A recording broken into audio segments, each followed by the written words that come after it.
Qiqihar incident, parents denied access to see child's body unless they sign a guarantee of not causing trouble or making appeals. Parents of Tianjin Nankai Primary School collectively kneel down, the public sighs with a sense of lowly and powerless. Beijing's average monthly salary offer of nearly 19,000 Yuan surfaces, causing the internet to explode. Chengdu sports event witnesses garbage trucks delivering vegetables again. China's catering industry experiences a wave of closures, 40,000 restaurants filled with second-hand equipment and storage. It's all covered in today's China Truths. Qiqihar incident, parents denied access to see child's body unless they sign a guarantee of not causing trouble or making appeals. Recently, Chinese social media has been ablaze over the collapse of the sports hall at number 34 Middle School in Qiqihar City, Heilongjiang Province. As reported by Chinese authorities, the incident claimed 11 lives and left 4 others injured. However, netizens remain skeptical about the authenticity of these casualty figures. After the incident, the parents of the unfortunate children became the usual targets of the Chinese Communist Party's stability maintenance efforts. On July 26, a video from the late night of the 23rd emerged, showing that an official held a stack of A4 papers and asked parents to sign. Some parents were crying nearby. A male parent questioned loudly, "Why won't you let us see our child unless we sign something?" The video did not specify what the papers were about, but an informed netizen leaked that the parents were asked to sign a guarantee of not causing trouble or making appeals. In the mentioned video, an official responded, "I need to understand the situation first. I can't make a decision, I'll have to consult my superiors." A parent said, "Hurry up and find your superior, don't report it level by level." The parents insisted on discussing the matter right there and didn't want to go elsewhere. The official said, "Wherever you go, you still have to sign. You can't have your child lying here. Given the situation has come this far, let's handle this matter, signing, properly." At this point, the parents were infuriated once more. They shouted, "My daughter is only 13 years old. How old is your daughter? How old are your children? I want to ask." The police personnel intervened, urging them to control their emotions. The parents fired back, "Stop talking, police. The leaders are all present, what's the plan? Tell us. Who can possibly control their emotions in a situation like this? Who caused this chaos? I'll say what I want to say." They released the report after 5 in the evening and didn't inform us until after 11 at night. "We've been here since around 4 o'clock, and we kept waiting until past 11. How do you expect me to accept such a justification?" The video was once again a cause of fury on Chinese social media but was quickly taken down. Chinese netizens left various comments. It appears that the child has already passed away, but it's still a sensitive issue. In reality, everyone knows where the root of this problem lies. According to a report by Sohu on July 26, the remains of some of the victims were taken to the crematorium after the tragic incident. The use of the word "some" in the report appears to confirm the claims made by netizens, indicating that certain parents are still persisting in their protests and have yet to see their children's bodies. On July 24, a parent of a student from the school where the incident occurred shared with Epoch Times that the area surrounding the collapse site was heavily guarded that morning, and no outsiders were allowed to witness the scene.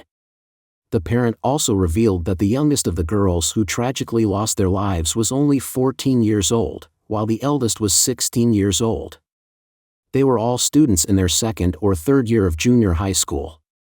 Is the CCP afraid of a flower revolution? Flower shops on Qiqihar Road in Shanghai all closed. On July 26, the entrance of Qiqihar number 34 Middle School turned into a sea of flowers, with hundreds of citizens offering flowers to mourn the victims of the tragedy. Each flower not only represents condolences for those who lost their lives, but also serves as a protest against the authorities, holding them responsible for this man-made disaster. Notably, Chinese netizens have posted on Weibo, revealing that all the flower shops on Qiqihar Road in Shanghai, which is over 2,000 kilometers away, have been closed. They commented, "The foresight and thoughtfulness of this decision are incredible.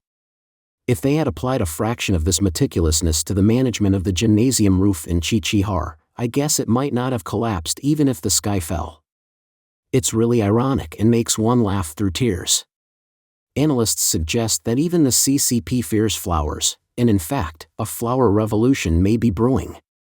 Unable to buy flowers, people use children's favorite beverages and canned peaches as substitutes. A Qiqihar netizen posted a comment, "My mom and I cried when we saw this sea of flowers. When we bought the drinks, the store attendant sighed upon hearing the order for 11 cups. It's raining heavily tonight, perhaps it's heaven crying."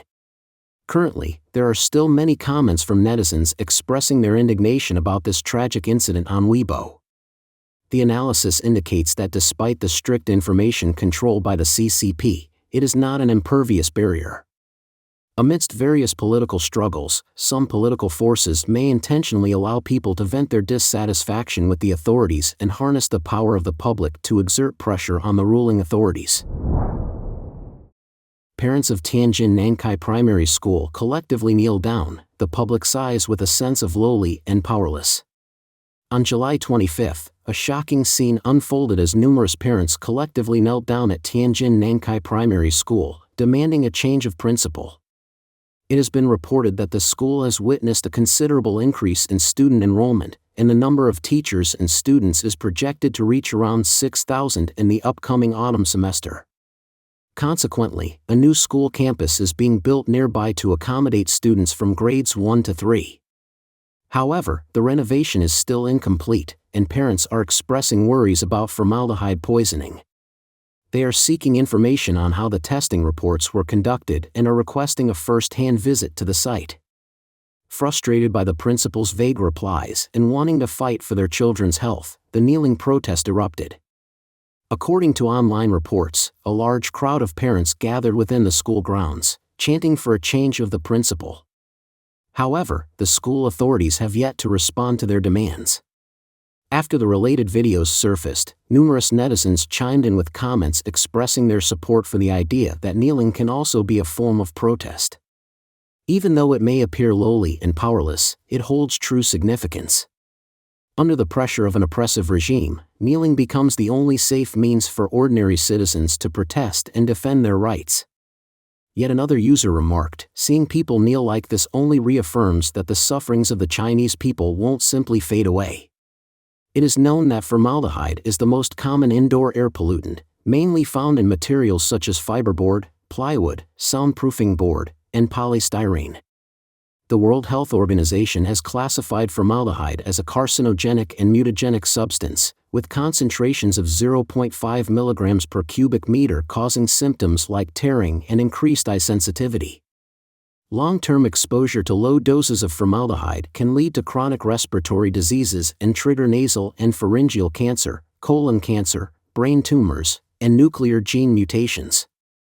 In fact, the issue of excessive formaldehyde in Chinese school classrooms has been a recurring problem for years. In September 2018, Nanyu Primary School in Nanshan District, Shenzhen, reported incidents of students feeling unwell and even vomiting in their classrooms. Parents conducted their own formaldehyde tests and found that the classrooms had exceeded the safe levels. As a result, nearly 1,000 students took sick leave, and more than 8 out of 10 classes had a high absentee rate. As is widely known, China has a history of issues with toxic baby formula, campus massacres, deadly school bus accidents, and a series of toxic goods entering mainland campuses, such as toxic sports fields, toxic school uniforms, toxic stationery, toxic tableware, and toxic desks and chairs. Now, with the addition of toxic classrooms and dormitories, parents, many of whom are from the post-80s generation and have only one child, are deeply worried. They question how the government can gain the people's trust when it fails to address even the safety of school campuses. The flowers of the motherland, a term that refers to the young generation, particularly children and students, have withered before blooming. So, how can the Chinese dream be spoken of again? Beijing's average monthly salary offer of nearly 19,000 yuan surfaces, causing the internet to explode. According to reports from mainland media, Lipin, a talent recruitment platform, published the 2023 first-half Talent Mobility and Salary Trends report on July 25. The report reveals that an increasing number of young people are flocking to new first-tier cities. The top 5 cities in terms of talent applications in 2023 are Shanghai, Beijing, Shenzhen, Guangzhou, and Hangzhou. Looking at the average monthly salaries, Beijing takes the top spot with 18,976 yuan, approximately $2,658, followed by Shanghai with 18,132 yuan, approximately $2,539, and Shenzhen with 17,784 yuan, approximately $2,491. The report also compares the salary growth of talents in first-tier and new first-tier cities during the first half of 2023 with the same period in 2018. It indicates that Shanghai had the highest salary growth rate at 29.6%, while Beijing follows closely with a 27.48% increase. At the time this report was published, it had sparked mockery among Chinese netizens. "I don't even make the tiniest amount of money. Who took my 15,000 yuan? We're all facing unemployment, and they talk about average salaries?" There are still people who believe it. Putting out such average salary figures feels like an insult to everyone's intelligence.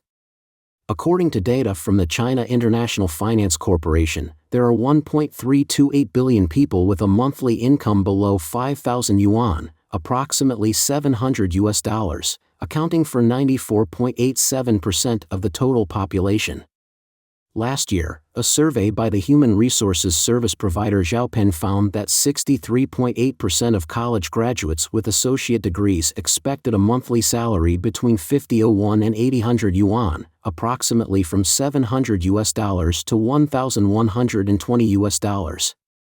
However, among the graduates who had received job offers, only 29.3% reported salaries within this range, while 63.4% actually earned less than $700 per month. For university graduates, their salary expectations were mostly between 1,120 to 1,400 USD, from 80,000 and 10,000 yuan, but only 43% received salaries at this level in reality. As previously reported, recently, the CCP's National Bureau of Statistics revealed that the youth unemployment rate for June was 21.3%. However, Professor Zhang Dandan from Peking University indicated that the actual youth unemployment rate in March could reach as high as 46.5%, or even higher. Nevertheless, throughout this year, mainland media has periodically released reports of salaries exceeding 10,000 yuan. Political commentator Yuan told the Epoch Times that despite the public skepticism, the CCP continues to promote these reports because it controls the propaganda machine. It wants to use repeated lies to confuse people's thinking and leave them feeling powerless.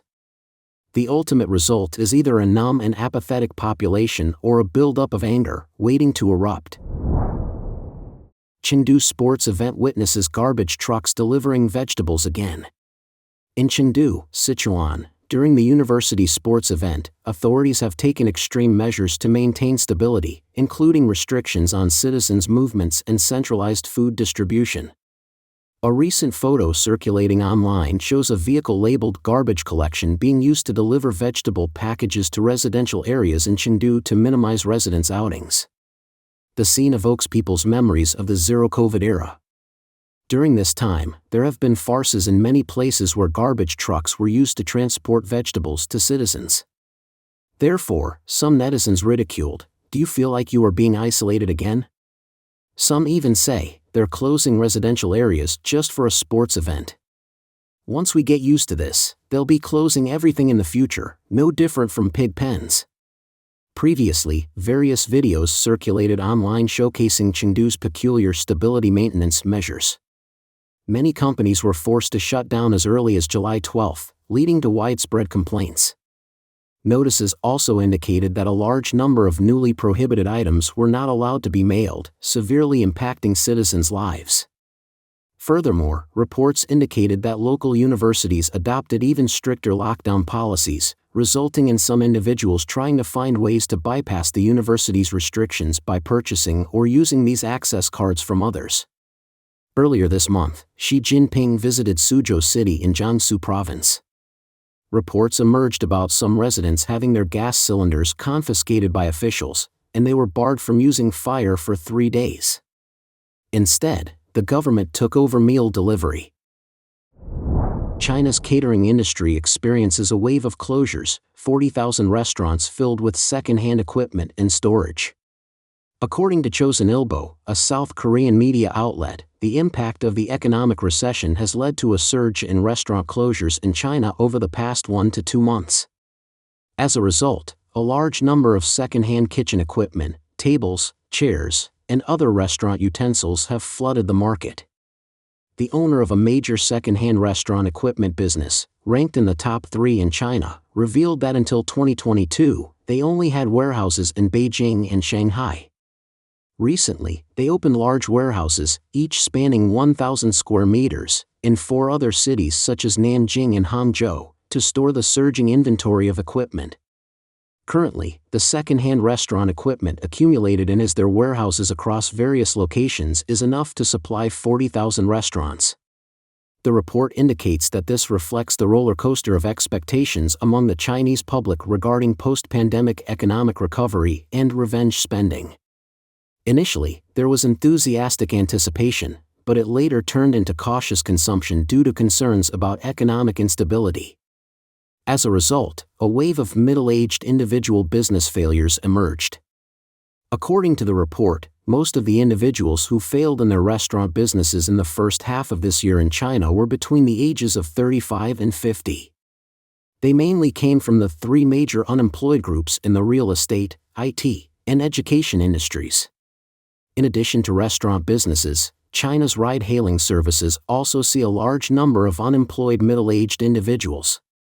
A Beijing driver for Didi expressed last week that after losing his job at a large company earlier this year, he spent 20,000 yuan, approximately $2,800, to replace the car seats with genuine leather.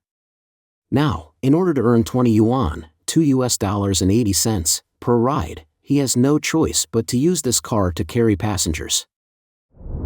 Don't forget to comment in the section below to share your opinions on today's topic with us. Make sure to like and subscribe to see more interesting topics from China Truths.